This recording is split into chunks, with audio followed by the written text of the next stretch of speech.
Muy buenas noches, oyentes de Onda UNED. Esta semana en nuestra institución se desarrolla el Simposio Latinoamericano de Ciencia Cognitiva, del inconsciente cognitivo al consciente cognitivo.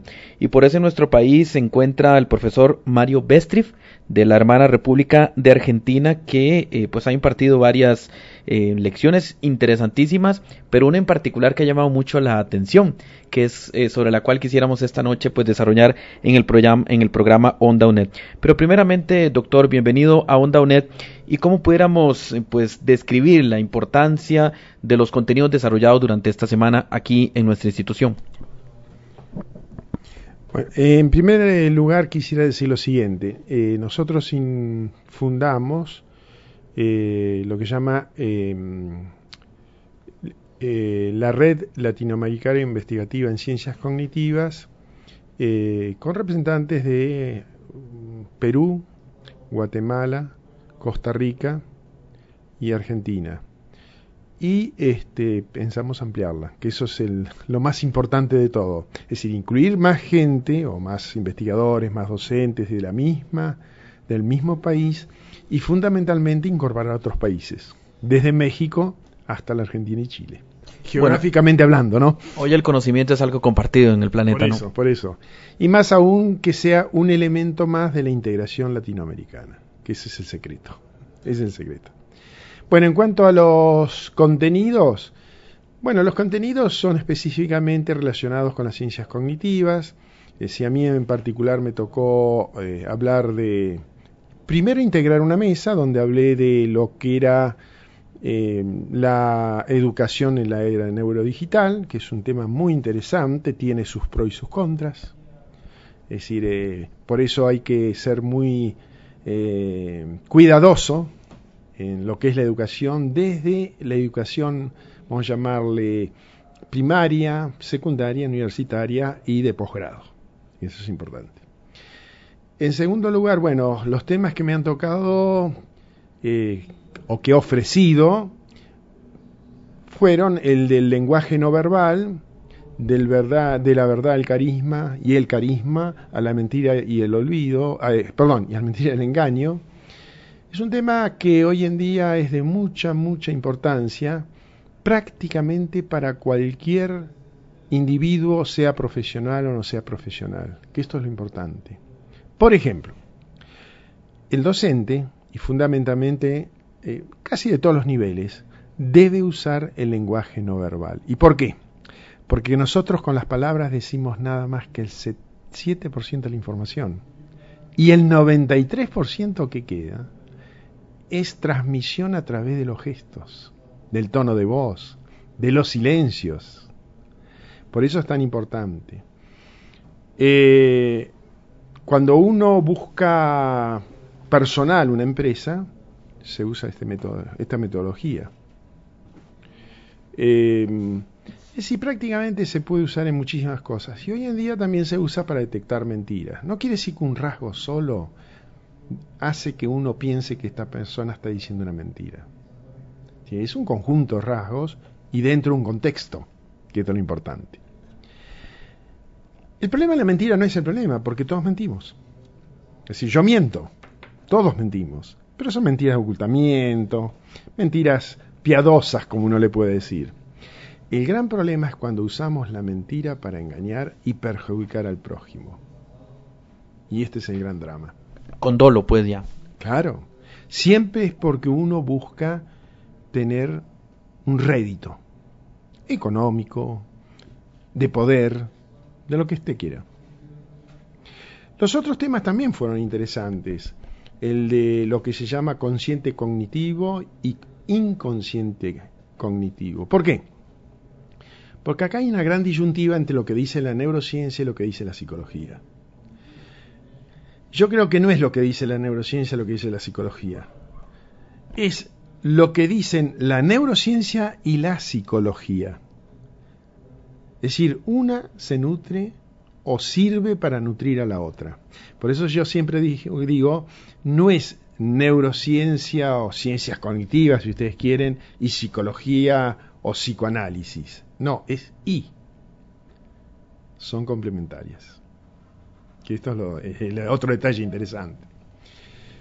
El otro tema que tengo que hablar es el de maduración funcional cerebral y el esquema corporal. Este es importantísimo también, que debe ser conocido hasta por los padres y hasta por los educandos y por ende por los educadores.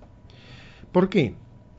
Porque el cerebro lentamente, a partir del nacimiento, va sufriendo un proceso de maduración.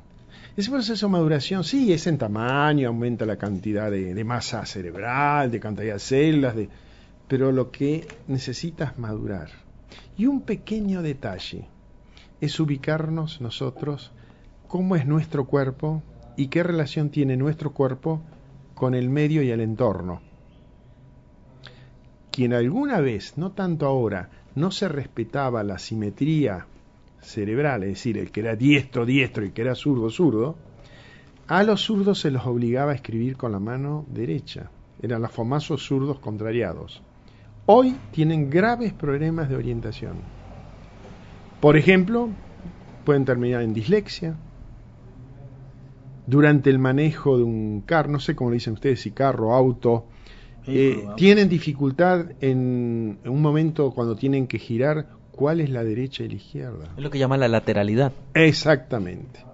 Es decir, las funciones cerebrales en el humano, si bien dependen del funcionamiento del resultado de la complementariedad de lo derecho e izquierdo, siempre hay uno que se dedica a una cosa y el otro que se dedica a otro. Es como que si la evolución dijo, ya que tengo dos hemisferios iguales, bueno, vamos a distribuir funciones. Pero ojo, cuando hablamos, cuando hacemos cualquier actividad, siempre funcionan los dos a la vez. De cualquier manera, para que tengan una idea, el hemisferio izquierdo, el dominante izquierdo, el que somos diestros, como lo soy yo, bueno, a veces tenemos más aptitud, nada más que eso, para la lógica, para las matemáticas, para las ciencias duras en su conjunto. En cambio, el hemisferio derecho, o los que tienen dominancia derecha, se adaptan más para lo que sea de tipo simbólico, no concreto como los otros. Y entonces se dedican más a la música, pueden dedicarse o tienen gran habilidad para la música, para las artes, e incluso son más creativos. Y justamente una de las grandes características es que la mujer es mucho más creativa que el hombre. Pequeño detalle. Profesor, interesante, ya vamos a ir un poquito desgregando cada parte, pero el tema del lenguaje no verbal tiene muchos años ya en la ciencia, sintagma y paradigma y una serie de... ¿Qué es lo nuevo, profesor? ¿Qué es lo nuevo que usted nos trae que hay ahora? No, lo nuevo en realidad siempre hubo, pero no se aplicó o no se, de alguna manera, estandarizó todo eso. Paul Ekman, que es un psicólogo de Estados Unidos, fue el que realmente marcó un hito en todo esto. Y a partir de eso, bueno, los libros de él, las enseñanzas de él o de sus discípulos son los que nos están nutriendo a todos nosotros. Tiene un desarrollo cada vez mayor. Prácticamente no hay ámbito que hoy no se nutra de esto. Uno puede llegar a especializarse, si usted quiere, en eso, viniendo de cualquier profesión o no profesión. Viniendo de cualquier profesión. Y tiene una utilidad muy grande, no solamente para detectar mentiras, como algunos dicen, y con eso el engaño, sino para muchas otras cosas. Así que es una, no sé si llamarlo orientación, rama, no es una ciencia porque es un conjunto, pero es una estrategia muy, muy interesante de aprenderla y desarrollarla. En Onda UNED conversamos con el profesor Mario Alberto Besfit, de visita en Costa Rica por el tema del simposio en materia, vamos a decirlo bien, de una vez.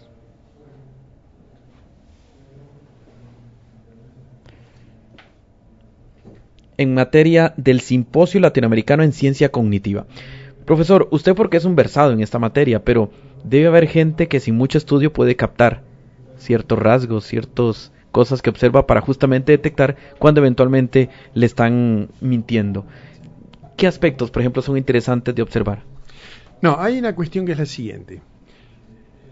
Durante mucho tiempo, uno sabe, si quiere, que uno se comunica a través de la palabra y de los gestos. Y casi siempre, ni un comienzo, se pensaba en los gestos de la cara y cómo dirigía uno la vista. Porque se dice que los ojos son el espejo del alma. Entonces, luego se empezó a ver que también, o concomitantemente, las manos.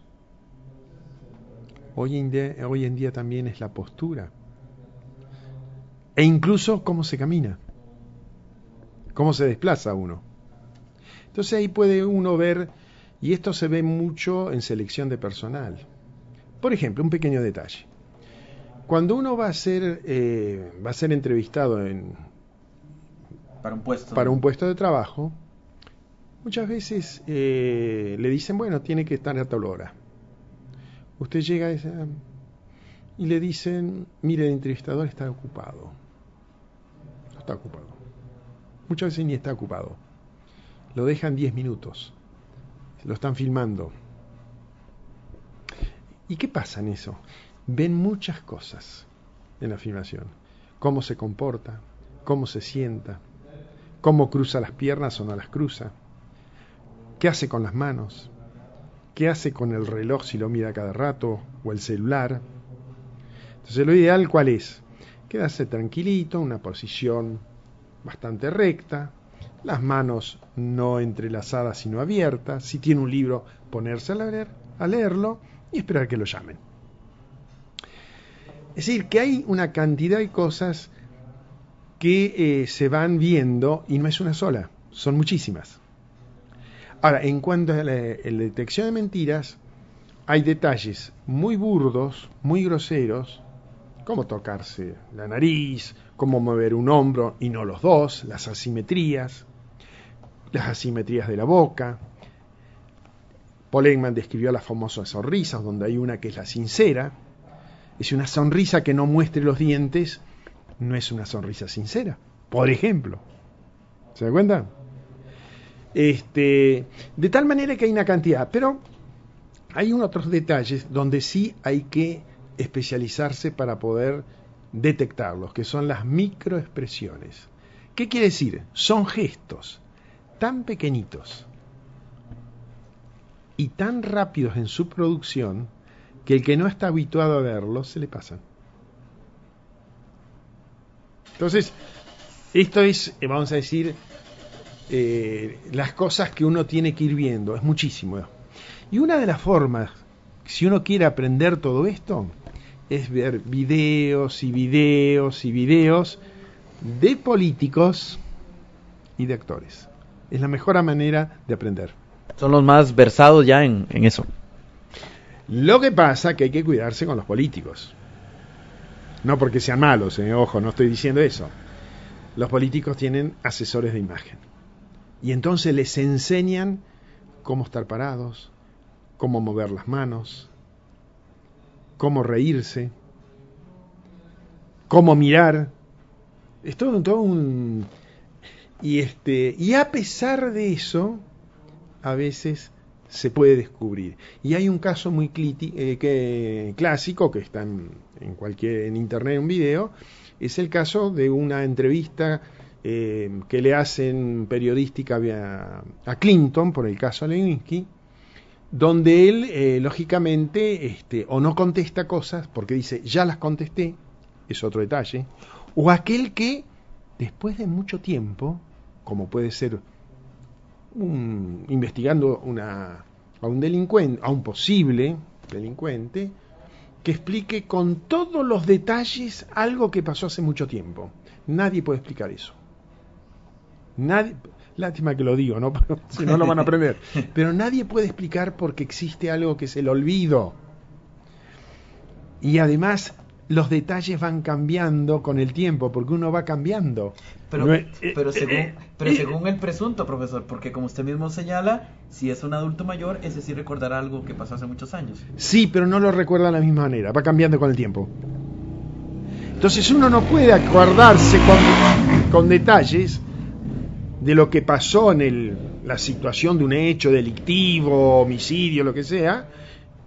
Un 100% podrá acordarse de algunas cositas, pero no puede acordarse de todo. Bueno, volviendo al caso de Bill Clinton, si ustedes se fijan en el video o cualquiera que quiera fijarse que está en internet, hay momentos que él se toca la nariz, apenitas. Ahí está mintiendo. Pinocho. El efecto famoso Pinocho. Profesor, pero es muy interesante porque ¿qué pasa con una persona? Estamos suponiendo a alguien que perversamente utiliza la mentira y entonces hay rasgos que lo delaten. Pero ¿qué pasa con aquella persona que se cree su mentira? Y que entonces está siendo sincera en cómo recordó las cosas. Tal vez no sea así, pero es como la recuerda y está siendo sincera que así lo vio. Mientras no lo use para perjudicar a otro, a través del engaño, no hay ningún problema. Porque yo partí diciéndoles al principio que todos mentimos. Estadísticamente se calcula que cada persona como mínimo miente 2 veces por día. Claro, pero sus rasgos no delatan la mentira. No, porque ¿qué pasa? Uno la mentira la dice con la palabra, ¿no es cierto? Y el lenguaje verbal se hace con el cuerpo y es de carácter emocional. La palabra interviene el consciente, básicamente, y en el lenguaje no verbal interviene el cuerpo a través del inconsciente. Y el inconsciente, por más que yo tenga un asesor de imágenes que me enseñe y todo eso, hay momentos que me traiciona.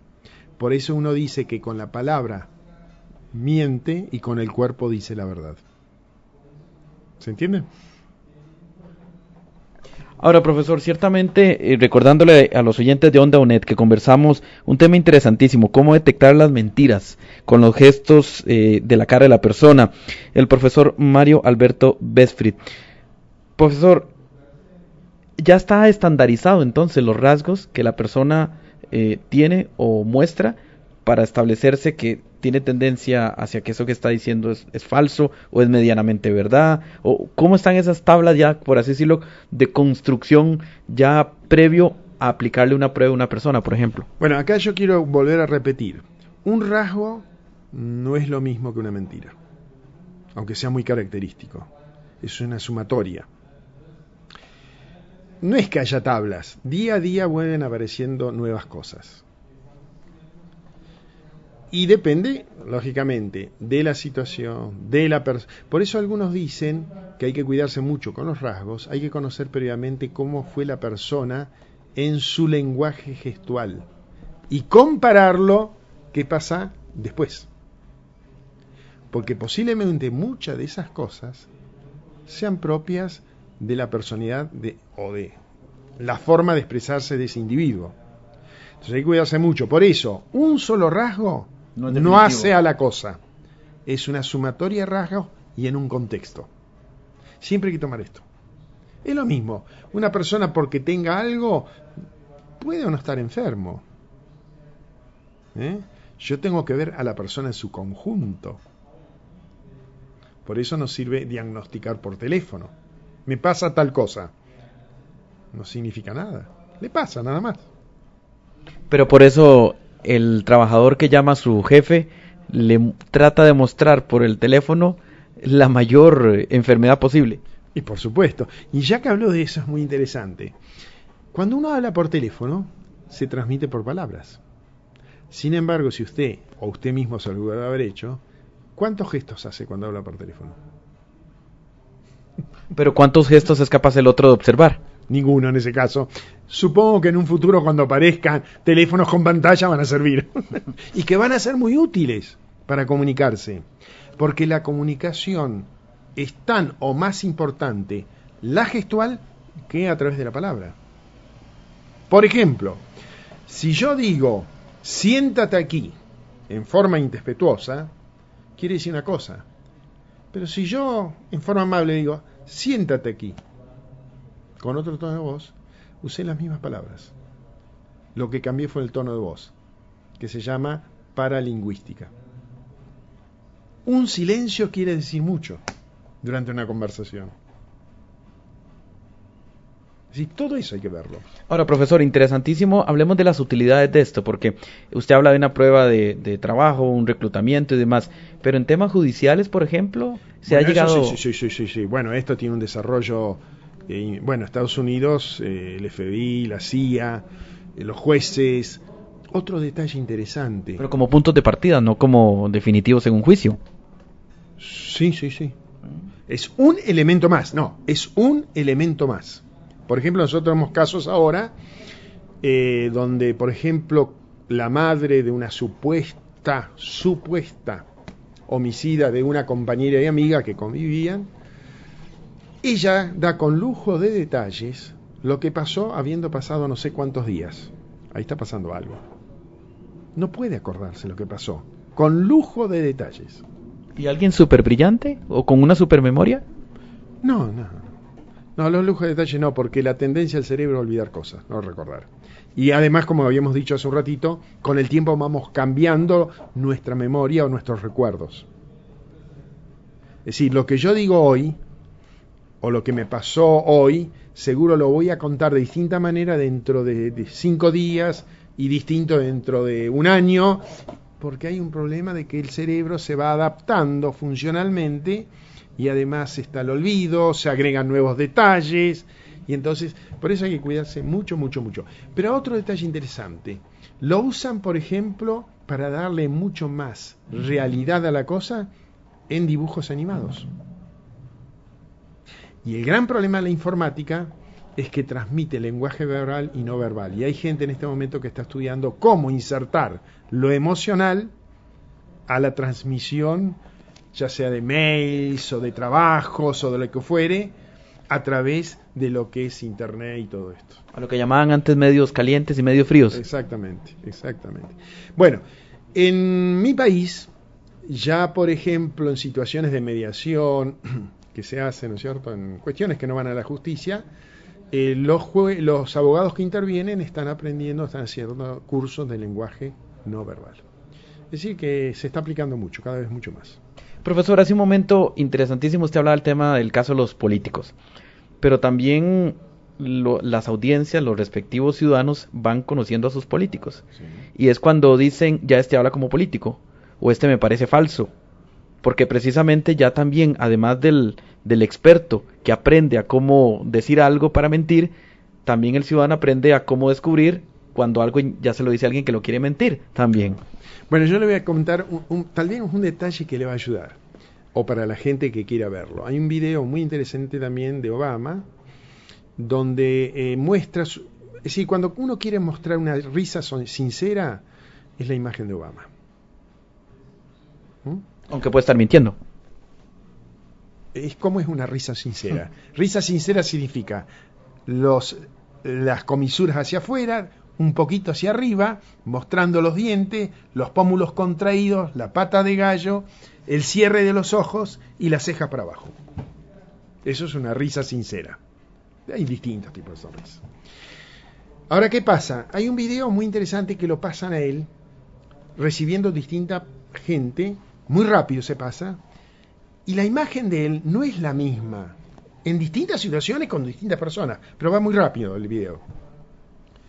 Y es como si fuera la misma imagen que pasan siempre de Obama. Entonces, ¿qué ocurre? Los asesores de imagen, independientemente si Obama tiene una tendencia, tiene otra, bueno, eso dejemos la parte política, pero le han calcado prácticamente en la cara su sonrisa, que es inmutable. Para todo. Igual en el 100% de los casos prácticamente.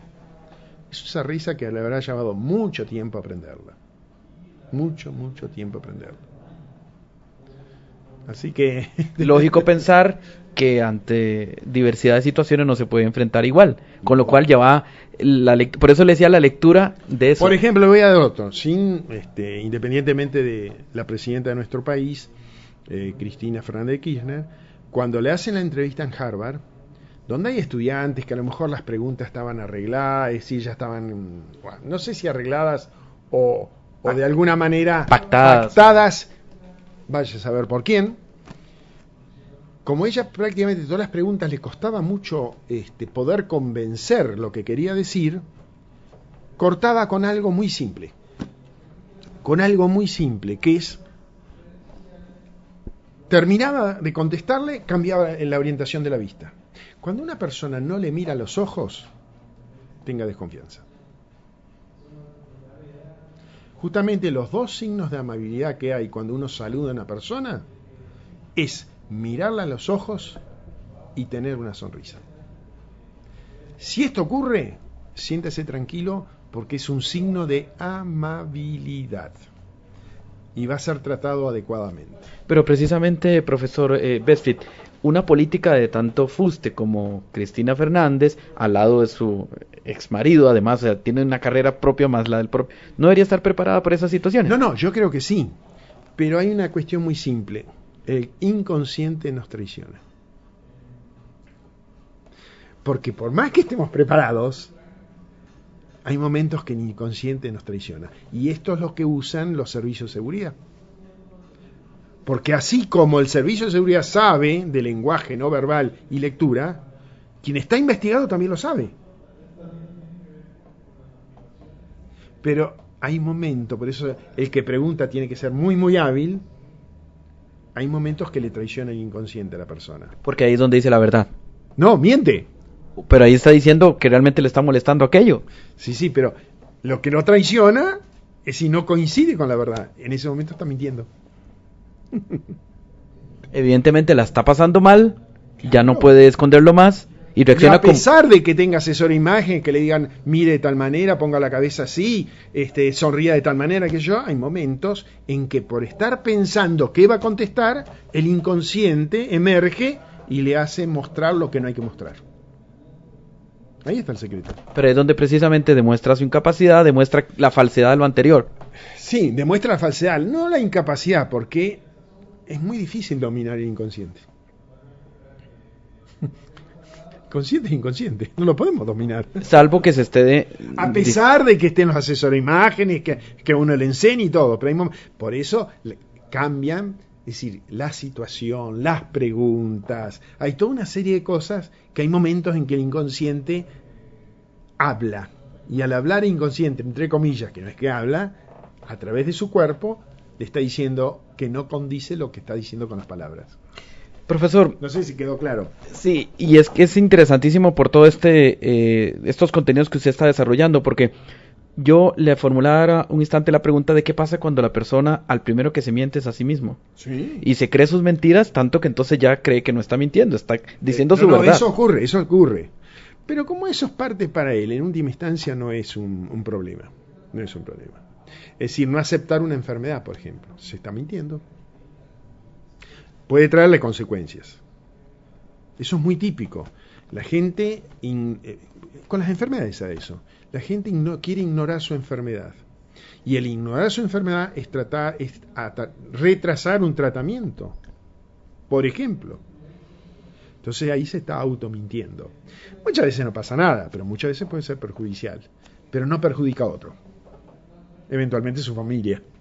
Profesor, pero yo lo que le planteo es que cuando dice su verdad, sus rasgos, todo esto mismo acompaña su mentira. Sí. Por lo cual pareciera sincero, lo que pasa es que es una gran mentira. Él parece sincero, no está mintiendo. Pero está convencido de lo que dice que es la verdad. ¿Y cómo ya desarmar? En cambio el mentiroso sabe que no dice la verdad. Ahí está la diferencia. Claro.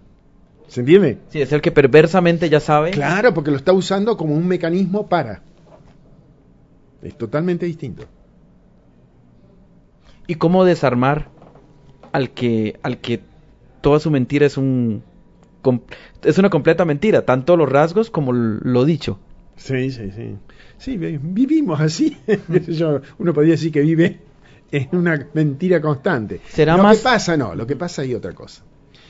Es decir, hay un mundo real que es igual para todos.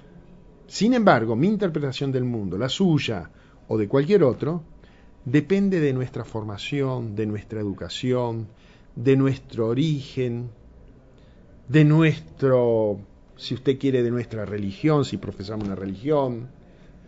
Entonces, todo esto hace que la interpretación del mundo real sea distinto para cada uno de nosotros. Por eso decimos que nosotros nos diferenciamos unos de otros de la manera que interpretamos la realidad. Entonces, ahí puede venir la mentira también, porque en realidad no estamos explicando cómo la cosa realmente, cómo se nos presenta. ¿Hay lecturas verdaderas de la realidad, doctor? No, depende de cada uno. Nuestra mente, es decir, nosotros nacemos con un cerebro, como decíamos en la conferencia. Nacemos con un cerebro que funciona, tiene sus neuronas, sus sinapsis, todo. Sin embargo, desde el mismo momento que nacemos tenemos que crearnos una mente. Entonces yo tengo una definición, que la mente interpreta lo que el cerebro procesa de lo que percibimos de la realidad. Quiere decir que la realidad es una, está procesada por el cerebro, pero nuestra mente no interpreta exactamente cómo es la realidad. Y cada uno la interpreta de manera distinta. Por eso se dice que todos los cerebros son distintos, no por la forma, por el tamaño, que a veces sí, sino cómo interpreta la realidad. Por eso es que aún hoy, supongo, entre muchas cosas, mucha gente, alguno pensará que el eje en la Segunda Guerra Mundial ganó la guerra. Sí, por supuesto. Y pero volviendo a lo que hablábamos de interpretación. Entonces, esta interpretación, que muchas veces, creo que a usted le habrá ocurrido lo mismo, va a ver una película con su familia, con sus amigos, uno sale de ver la película en su casa, en un cine o lo que fuere, y qué bárbara que estuvo la película. A mí la verdad no me gustó el paisaje, al otro no le gustó tal cosa, al otro no le gustó esto. Otro puede coincidir, es decir, vimos lo mismo, la misma realidad todos. Sin embargo, la interpretación es independiente de cada uno. Y la interpretación que hacemos hoy, nosotros mismos, cada uno, va a ser distinta en un futuro. Si yo veo la película hoy y la veo dentro de 10 años, seguro que voy a opinar distinto. Pero hay películas que pasan a la historia como muy buenas. No, por supuesto, las históricas. Y en todas las épocas. Sí, estamos aquellas donde tenemos que razonar, interpretar, sacar conclusiones. ¿Qué podemos sacar de lo que nos está transmitiendo el director de cine y todo su elenco? Entonces, el problema está en eso, es decir, que la realidad es una y la interpretación corre por cada uno.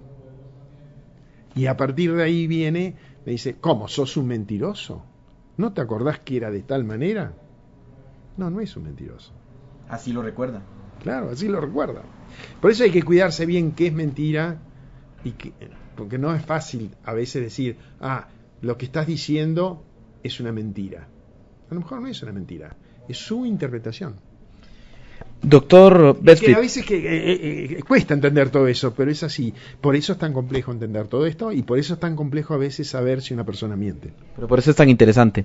Doctor, del inconsciente cognitivo al consciente cognitivo, sí. ¿Qué quiere decir eso? Bueno, yo se lo voy a dar en 2 palabras.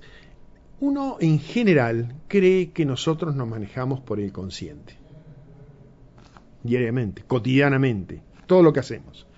Y es al revés. Nos manejamos por el inconsciente.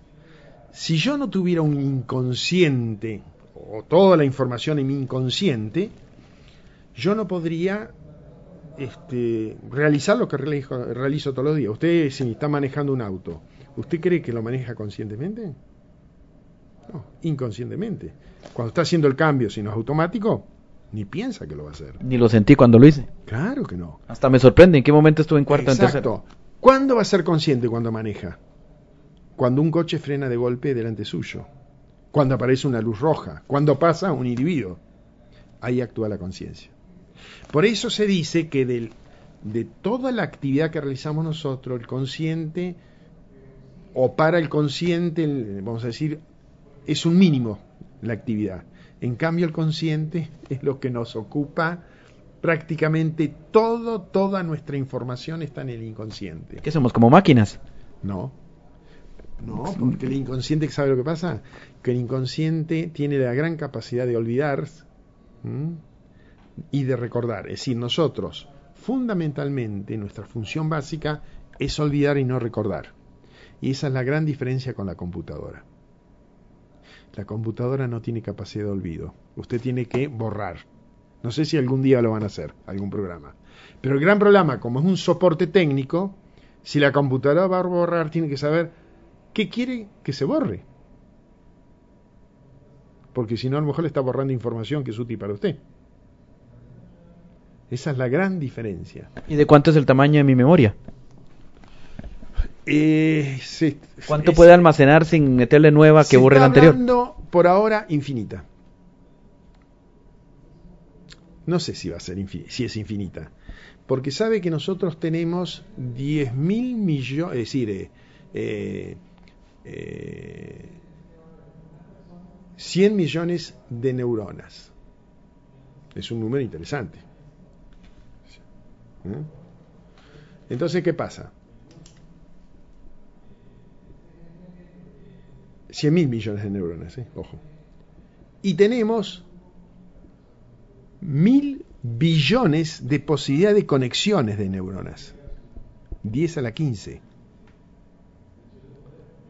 Cada circuito está formado por una cantidad importante de neuronas. Y cada circuito aloja un tipo de información. ¿Se imagina la cantidad de información que se aloja? Ahora usted va a decir, bueno, ¿y entonces para qué se olvida uno? Que es la pregunta que sigue. Lo que pasa es que uno olvida a aquellos que nos trae problemas. Es decir, si el cerebro no olvida lo que le puede traer problemas o lo que no usa, puede interferir en lo que realmente queremos que se recuerde. Por eso no se puede continuar si no sea, por así decirlo, reconciliado, que llaman uno, olvidar aquellas partes dolorosas de la vida de uno. Bueno, hoy en día se sabe que porque normalmente cuando nosotros hay todo un proceso de memorización donde está lo que se llama consolidación de la memoria, es decir, esa memoria que va a quedar por años posiblemente, por días, por meses, por años, por toda la vida. Cuando yo empiezo a recordar, cuando uno da una charla, o estamos charlando ahora, yo estoy trayendo del inconsciente, todo lo que estamos hablando no viene de mi consciente, está viniendo del inconsciente, lo está nutriendo. ¿Se da cuenta? Están comunicados, es un paquete. Entonces, ¿qué ocurre? ¿Por qué es del inconsciente? Porque está ahí, el inconsciente. Usted y yo aquí no estamos hablando. Sí, pero toda la información yo la tengo que traer de ese gran... Es como un témpano. En el témpano, una novena parte chiquitita está arriba. Eso es el consciente. Toda la otra parte que está bajo agua es el inconsciente. Entonces, esta pequeña partecita que está arriba no puede alojar mucha memoria. Toda la gran memoria está allá abajo. Entonces, mientras yo estoy hablando y usted me pregunta cosas ahora, yo lo que no lo tengo en el inconsciente, algunas cosas puede ser que sí, pero no lo tengo en general. Entonces lo tengo que traer del inconsciente. Después vuelve de vuelta al inconsciente. El caso de Bill Clinton que acabamos de hablar, el caso de todo. Entonces, ¿qué pasa? Cuando yo lo traigo, lo tengo que guardar después. Y cuando lo guardo, no lo guardo de la misma manera. Es decir, es una forma de decirlo, lo guardo. Y eso se llama reconsolidación de la memoria. Y ahí viene el cambio. Es decir, yo no guardo lo que usted me está preguntando de la misma manera, posiblemente, de vuelta en inconsciente lo que me preguntó recién. A grandes rasgos más o menos va a quedar igual. Entonces ahora viene la contestación a usted. Mucho de esto... y además hay otro detalle. Yo no puedo razonar ni puedo guardar cosas si no tiene contenido emocional. Es mucho o tan importante la emoción que la razón. Prácticamente hoy no se hace más separación. Razón y emoción es una cosa. Por eso cuando se ve la misma emoción es cuando algunas veces uno recuerda esas cosas. Exacto. Entonces, ¿qué pasa? ¿Qué recuerdo más yo? Lo que tiene fuerte contenido emocional. Y de lo que tiene fuerte contenido emocional, lo que tiene contenido emocional negativo. Por ejemplo, usted puede recordarse con detalles si tuvo la desgracia de un familiar muy cercano que ha fallecido. Puede acordarse cómo fue el velorio, quién estuvo, quién lo saludó, o quién faltó. O quién faltó. Pero posiblemente si yo le pregunto, no sé qué edad tiene usted, pero no sé, pero vamos a poner que tenga 30 años. Está en el inconsciente. Está en el inconsciente. Yo le pregunto, cuando usted cumplió 28 años, ¿se acuerda qué pasó? Ah, sí, hicimos algo en mi casa o fuimos a comer afuera. Creo que estuvo tal persona. Tenía contenido emocional. Usted estaba contento. Era positivo en ese caso. Entonces, queda grabado más lo que tiene contenido emocional negativo. Un poco menos lo positivo. Y todo aquello que no tiene contenido emocional, es muy posible que lo olvide. Y este es el problema en la docencia. Si usted no le da contenido emocional cuando está dando una charla, un discurso, que es lo que hacen los políticos, una conferencia o en un aula de clase, es muy posible que los alumnos no capten nada. Miren qué interesante es eso. Así que la emoción, que hace muchas décadas no se le daba mucha importancia, hoy es básico y más si quiere.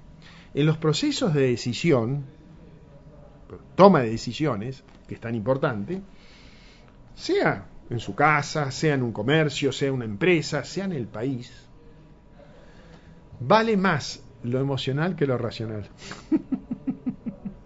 Vale más lo racional que lo emocional. Por eso interesante ahora el tema, por ejemplo, de los famosos discursos de Hitler, que se recordaban los desmanes de Hitler más que el contenido mismo que estaba diciendo. Claro, exactamente. Y ahora volviendo a algo, ya que mencionó Hitler, incluso hay trabajos muy bien hechos, por gente, eso lo hizo en la Universidad de Haifa, en el Tecnión, y hay un libro al respecto, el olvido de esas situaciones, porque hay gente que no lo olvida por vida y es traumático poder vivir, porque uno vive con esos recuerdos. Entonces lo ideal es buscar el olvido de lo que se llama memoria basura, esa memoria que no sirve y hasta que nos trae daño. Normalmente el cerebro lo hace solo, a través de los sueños. Cuando usted está soñando, lo que llaman sueños vívidos, en color y movimiento, y aquellos que son repetitivos, no sé si alguna vez le ocurrió, y que después no lo soñó más ese tema, el cerebro trató de desembarazarse, de volcarlo, de tirarlo, hacer lo que se llama memoria basura, eliminarla, y cuando lo consiguió, se terminó el problema, y aunque le parezca mentira, usted se siente mejor. Porque usted no se da cuenta, pero son tantas las circunstancias. Entonces, ¿qué pasa? En el proceso de memorización, de consolidación, y reconsolidación que yo le explicaba, yo le dije que lo que se vuelva a guardar, que traje del inconsciente, puede que se vuelva cambiado, se deposite cambiado. Y esa es la metodología por la cual nosotros nos podemos ir desembarazando de memoria que no está de hechos que no están en problema. Y eso es un poco lo que utilizan los psicólogos, psicoanalistas, para tratar de que usted acepte situaciones que le traen grandes problemas a su confort de vida, vamos a decir, psicológica. Para eso existe la consulta. Sí, bueno. Con la idea de que si me escuchan o demás, pero entonces, profesor, eso porque es un profesional, el psicólogo y demás, sí, pero también compartirlo con otros es bueno para ir tratando... Bueno, eso se hace en lo que se hace en reuniones a veces de adictos, es muy importante eso, sí. Porque hay otros otros que recomiendan más bien, pues, los grupos de autoayuda. Nosotros llamamos grupos de autoayuda. Porque hay otros más bien que plantean, trate de olvidarlo, ¿para qué estarlo compartiendo? Sí, pero ¿cómo lo olvida? De por sí no se puede olvidar. No se olvida las cosas tan fácil. Entonces hay que... es decir, uno puede tratar de no traerlo a la conciencia, pero hasta que no lo elimine, no se olvida. Entonces un buen amigo le dice, sí, cuéntalo. Claro, es una forma. Compártelo. Es una forma. Pero ahí comparte, no olvida. Ahí comparte y no olvida.